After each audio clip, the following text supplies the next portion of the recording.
அஸ்ஸலாமு அலைக்கும் வரஹ்மத்துல்லாஹி வபரகாத்துஹு. அல்ஹம்துலில்லாஹ்.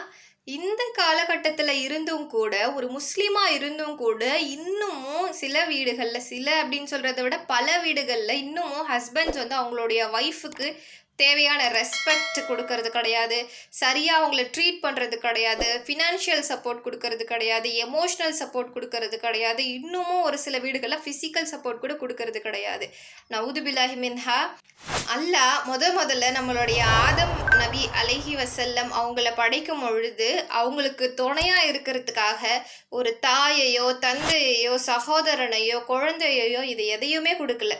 அவங்களுடைய விலா எலும்பிலிருந்து அவங்களுக்கு துணைவியரை தான் கொடுத்தான். ஹவா அலைஹி வஸல்லம் தான் கொடுத்தான் இல்லையா? அவங்களுடைய தலையிலிருந்தும் படைக்கல. அவங்கள விட அவங்க உயர்த்தவங்க அப்படின்னு சொல்லிட்டு காமிக்கிறதுக்காக. அவங்களுடைய காலில் இருந்தும் படைக்கல. அவங்களோட அவங்க வந்து தாழ்ந்தவங்க அப்படின்றத காமிக்கிறதுக்காக. அவங்களுடைய விலா எலும்புல இருந்து எல்லாம் படைச்சிருக்கான். அவங்களுக்கு சரி நிகர். அவன் வந்து ஹாஃப் ஆஃப் த தீன் அப்படின்னு நம்ம சொல்கிறோம். ஒரு துணைவி வந்தால் தான் அவனுடைய தீனே முழுமையாகுது அப்படின்னு நம்ம சொல்கிறோம். அப்படிப்பட்ட உறவை இவ்வளவு கீழ்த்தரமாக நடத்துறது அப்படின்றது சரி கிடையாது. ஒவ்வொருத்தவங்களுக்கும் அவங்களுடைய ரெஸ்பான்சிபிலிட்டிஸோடைய கேள்வி கணக்கு இருக்குது. இன்ஷா அல்லாஹ் அதை புரிஞ்சு நடந்துக்கோங்க. அஸ்ஸலாமு அலைக்கும் வரஹ்மத்துல்லாஹி வபரகாத்துஹு.